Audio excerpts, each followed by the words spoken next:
మన Swarnakuppam 2029 vision document ని ఆవిష్కరించారు మన గౌరవ ముఖ్యమంత్రి గారు. వారి కలలకు నిజ రూపం ఈ స్వర్ణకుప్పం 2029 డాక్యుమెంట్. రాబోయే 5 సంవత్సరాలలో మన స్వర్ణకుప్పంగా మారడానికి రూపొందించినటువంటి అనేక రకాల ప్రణాళికలు ఈ విజన్ డాక్యుమెంట్ లో రూపొందించడం జరిగింది. డెఫినెట్ గా అనుకున్నది సాధించడంలో ఎప్పుడూ ముందంజలో ఉన్నటువంటి మన గౌరవ ముఖ్యమంత్రి గారి కళ డెఫినెట్ గా రాబోయే 5 ఏళ్లలో సాకారం అవుతుంది అనడంలో ఎలాంటి సందేహం లేదు.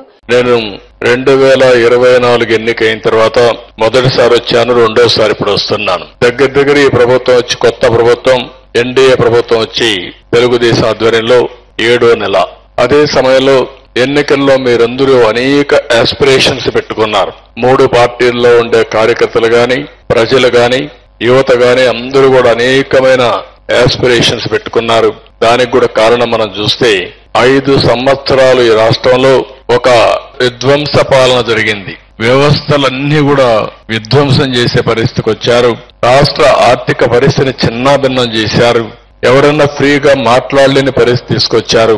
ఫైనల్ గా మనం చూస్తే ఎక్కడికక్కడ అభివృద్ధి స్టాండ్ స్టిల్ అయిపోయి ఎక్కడ చూసినా ప్రజలను అణిచివేయడానికి ప్రయత్నం చేశారు తప్ప ప్రజలకు మంచి చేయాలన్న ఆలోచన లేకుండా పోయింది. అయితే ఇది నాకు కొత్త కాదు. ఈ నియోజకవర్గం నుంచి ఎమ్మెల్యేగా నేను ఎక్కడున్నా కుప్పం ఎమ్మెల్యేని, ఈ నియోజకవర్గం ఎమ్మెల్యేని. ఆ రోజు సమైక్య ఆంధ్రప్రదేశ్ లో కూడా నేను ఎమ్మెల్యేగా ఉండి సుదీర్ఘకాలం 9 సంవత్సరాలు ముఖ్యమంత్రిగా పనిచేశాను. 10 సంవత్సరాలు ప్రతిపక్ష నాయకుడిగా పనిచేశాను సమైక్య ఆంధ్రప్రదేశ్ లోని. మళ్లీ మొదటి ముఖ్యమంత్రి ఇక్కడ అయ్యాను, రెండోసారి ముఖ్యమంత్రి అయ్యాను, ప్రతిపక్ష నాయకుడిగా పనిచేశాను. అదే సమయంలో మీరు చూస్తే నేను ఎప్పుడు కూడా రాజకీయాలంటే ఆషామాషిగా తీసుకోవడం కాకుండా రాజకీయాల ద్వారా ఒక మంచి పాలసీ తీసుకొస్తే, పబ్లిక్ పాలసీ తీసుకొస్తే ప్రజల చరిత్ర భవిష్యత్తును తిరగరాసే అవకాశం ఉంటుంది. ఈ రోజు ఒక దేశంలో ఒక మంచి నాయకుడు ఉండి, ఒక రాష్ట్రంలో ఒక మంచి నాయకుడు ఉండి, లేకపోతే కుటుంబానికి కూడా ఒక సమర్థవంతమైన నాయకుడు ఉంటే సమర్థవంతంగా ప్లాన్ చేయగలిగితే ఏదైనా సాధ్యం. అది చేసి నిరూపించిన పార్టీ తెలుగుదేశం పార్టీ అని చెప్పి కూడా నేను మీకు తెలియజేస్తున్నా.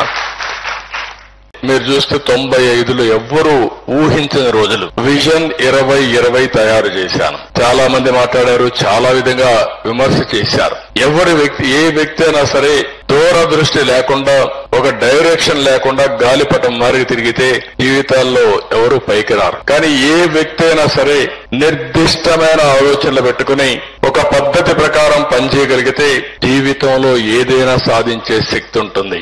ఈ రోజు మీరు ఒక్క విషయం గుర్తుపెట్టుకోవాలి. మొన్నే అంబేద్కర్ జయంతి ఉత్సవాలు గాని ఇవన్నీ మనం జరుపుకున్నాం. ఆయన కూడా ఒక ఆర్డినరీ మనిషే, పేద కుటుంబంలో పుట్టాడు, రాజ్యాంగాన్ని రాశాడు, దూరదృష్టి ఆలోచించాడు. ఈ రోజు ప్రజల గుండెల్లో శాశ్వతంగా మిగిలే పరిస్థితికి వచ్చారు. అదేవిధంగా ఒక మహాత్మా గాంధీ దేశం కోసం పోరాడి స్వాతంత్రం తీసుకొచ్చారు. 70 సంవత్సరాలు పూర్తయ్యాయి. ఇంకొక 25 సంవత్సరాల్లో 100 సంవత్సరాల మనమందరం స్వతంత్ర వేడుకలు జరుపుకోబోతున్నాం. ఈ రోజు మీరు చూస్తే మనం తీసుకున్న నిర్ణయాలు, కొంతమంది తీసుకునే నిర్ణయాలు తప్పుడు నిర్ణయాలు తీసుకుంటే అవి ప్రజల పట్ల శాపాలుగా మారుతాయి.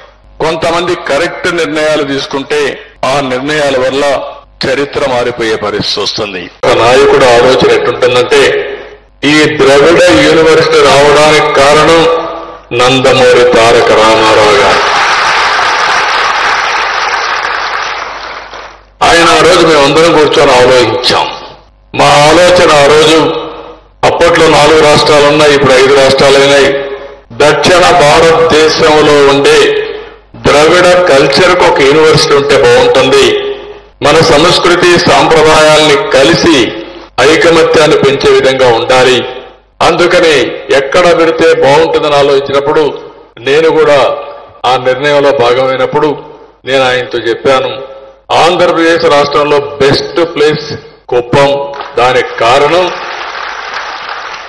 ఒక పక్క తమిళనాడు, ఒక పక్క కర్ణాటక, కేరళ ఎటూ కలవలేదు కాబట్టి 4 రాష్ట్రాలకు అనువైన స్థలం కుప్పం అనే నియోజకవర్గంలో ఈ గుడిపల్లెలో ఈ ద్రవిడ యూనివర్సిటీ పెట్టామని చెప్పి కూడా నేను మీకు తెలియజేస్తున్నా.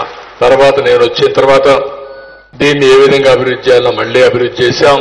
ఇటీవల కాలంలో మీరు చూస్తే ఇక్కడ కూడా ఎలాంటి పాలన జరిగారో మనం చూశాం.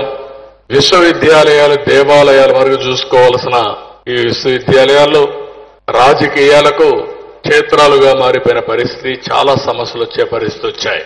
ఏది ఏమైనా ఈరోజు మనం గుర్తుపెట్టుకోవాల్సింది, ఈ రాష్ట్ర అభివృద్ధికి తెలుగు జాతి ఆత్మగౌరవానికి పనిచేసిన ఎన్టీ రామారావు గారిని కూడా ఈ శుభ సందర్భంగా మనందరం గుర్తుపెట్టుకోవాల్సిన అవసరం ఉంది.